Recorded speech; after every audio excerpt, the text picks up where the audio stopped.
Hey, what's going on, guys? This is your boy C Will back to you with another video. Man, I'm super excited today. Why? Because we are reviewing the Dell S2417DG. Man, this is a 165Hz monitor, 1440p, and it's only 24 inches. Yes, perfect gaming monitor, perfect screen size. I had the footage for the Alienware 240Hz FreeSync monitor, and I don't know what happened to it.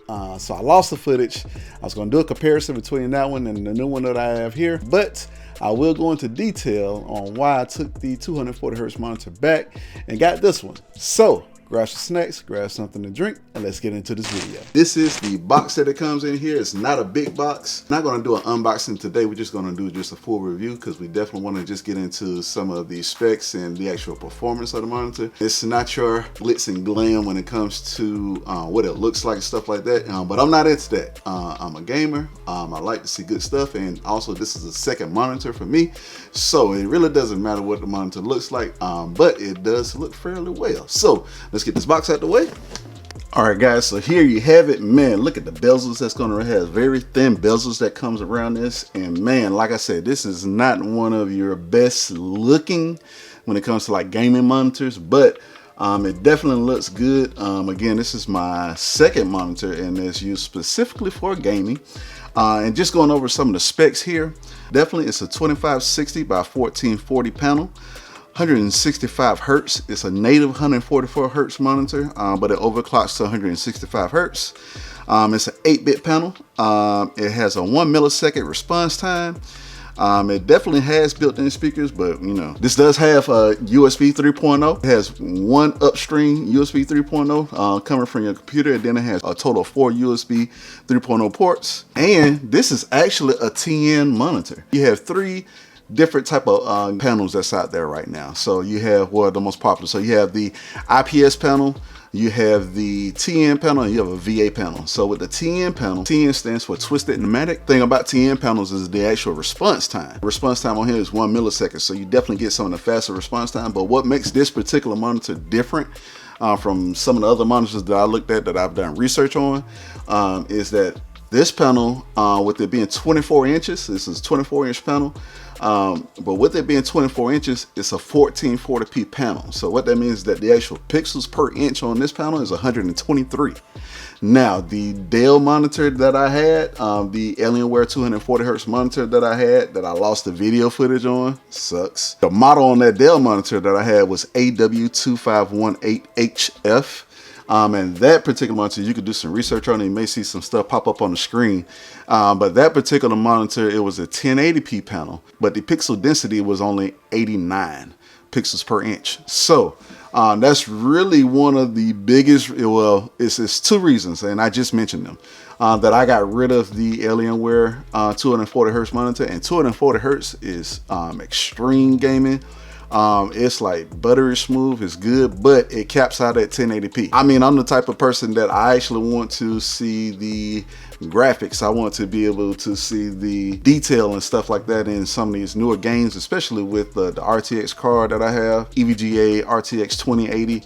I want to be able to take advantage of some higher resolution. That's why I opted for the 1440p monitor. And this monitor also comes with built-in G-Sync, so that's just a plus.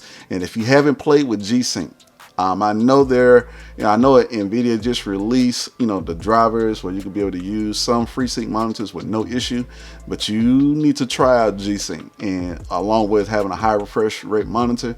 And man, having this thing overclocked to 165 Hertz, and also being able to have the G-Sync on and playing, it's amazing. So we'll get into some gameplay at the end of the video, so stay tuned for that. But with G-Sync 1440p panel and the pixel density, that's why I went with this monitor over the 240Hz Dell Alienware monitor. Now, that doesn't mean, that was just my personal opinion. You have some people who do competitive gameplay, so a 240Hz monitor will be great for them. They're not really worried about the resolution and the pixels per inch and stuff like that. That's just me, my opinion. But if that's the route that you want to go, then definitely go for the Alienware monitor. It's a great monitor. I didn't have any issues with it. I had the FreeSync version. It still worked great. But I actually prefer this monitor for myself and for my needs. So let's get into some other stuff here. All right, so now that we got some of the specs out the way, let's take a look at some of the features on the monitor. So one thing I want to show you here, you have your adjust up and down, and it has a spring that's in the back, so it definitely gives you some options. Now, depending on where you want to sit and how you're going to use the monitor and how high or how low your chair sits up and down, with the TN panels, the actual viewing angles do get distorted depending on how you're looking at it. So you can't be too far to the left, can't be too far to the right. You can't be looking down or be looking up at the panel. You need to look at it straight on.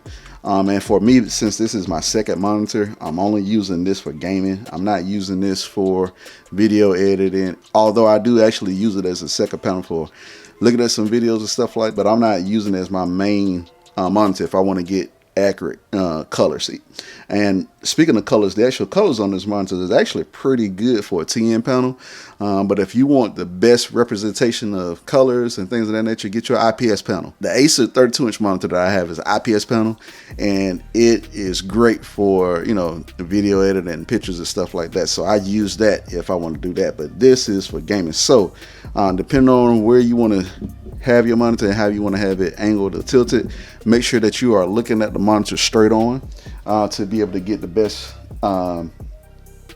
colors and to be able to get the best picture quality. And also, one of the things I had to mention, and we'll look into this, is that I did have to calibrate this to my liking. I researched and I saw some people that did some custom things and to get the colors just right. So right now I have the colors exactly how I want it. It looks good. The brightness is there and all that good stuff. So we'll actually go into that as well, just so you can see how I have it calibrated. But right out of the box, you definitely need to make sure that you make some changes to it because it does not look good at all. So you can adjust this up, down. That's the highest that it goes. You can also tilt. So this tilts all the way out here, and it also tilts down, and it swivels. So you can swivel this to the left, you can swivel it to the right.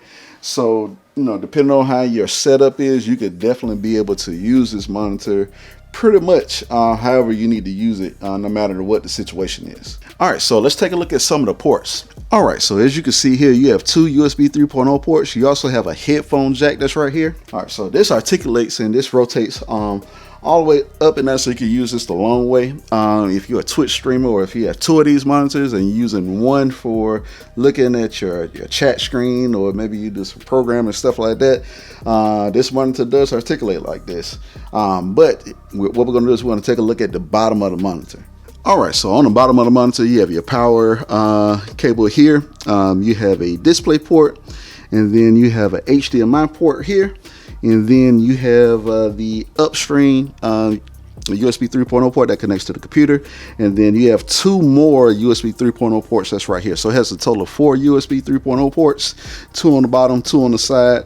And those are your actual ports. And so if you want to be able to achieve the overclock of the monitor up to the 165 hertz, you're definitely going to need a display port cable, which it does come with the actual monitor, so I didn't have to purchase another one. The HDMI port only supports up to 60 hertz, at the 1440p resolution. So if you definitely want to get the high frame rate, make sure that you have a display port. And looking at the side here, this also comes with a little bit of cable management, so you can actually be able to route these cables through here instead of having them go all the way over the place. So it gives a little bit of a cleaner look.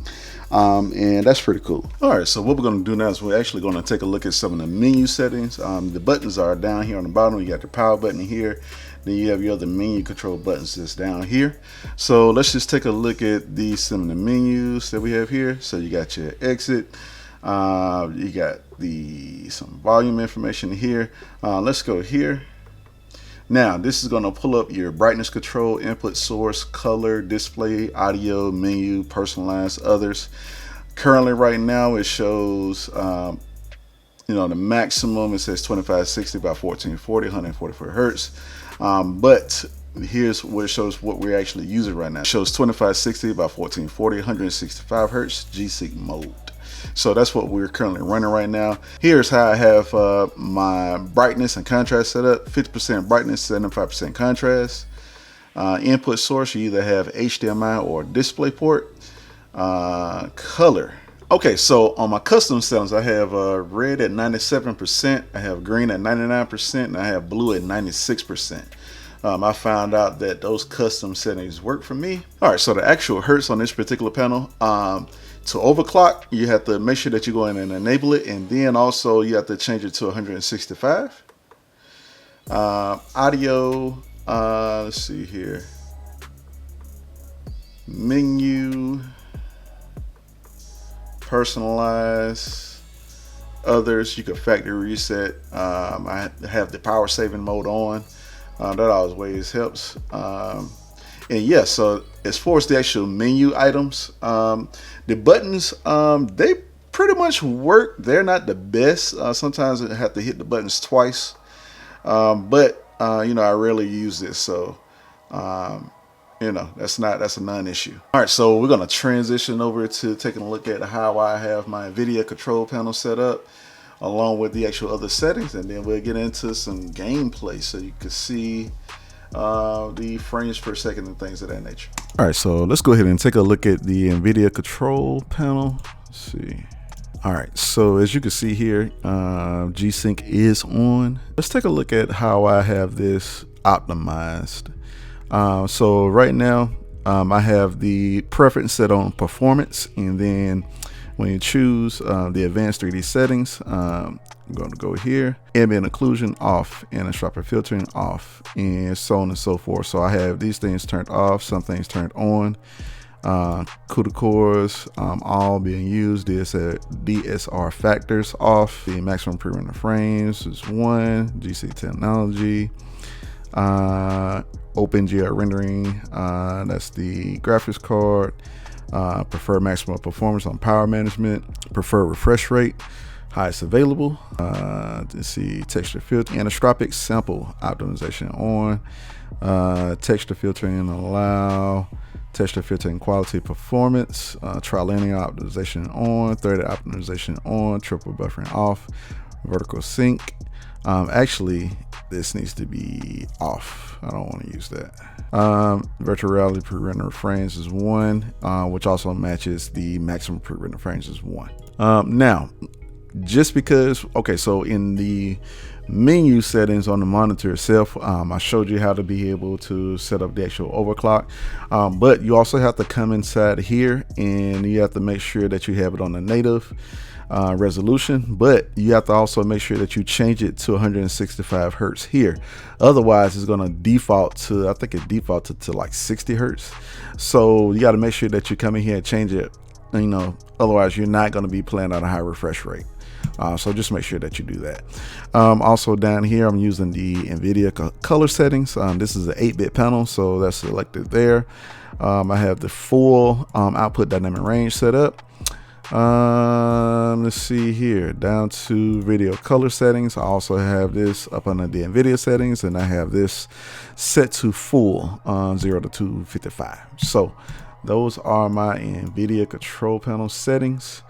And let's go ahead and take a look at some gameplay. All right, so if you see at the top left hand corner here, I just wanted to show you some off screen game recording. But we are just sitting here. There's a lot of stuff going on in the background. We are at 107, 115. This is Anthem. So just taking a look at that here, and you can just kind of see how this bounce up, and you know, this bounces around, especially when we start flying. You'll see some different frame rates.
Man, thank you for watching the video all the way through.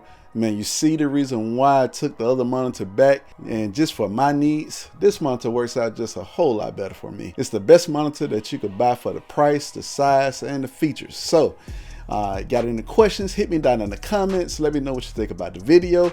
Let me know what type of monitor that you have or what you plan on getting. If you'd like to support the channel even further, don't forget to hit the links in the description below for my Patreon page, my PayPal page, and also my Cash App page. I'll see you in the next video.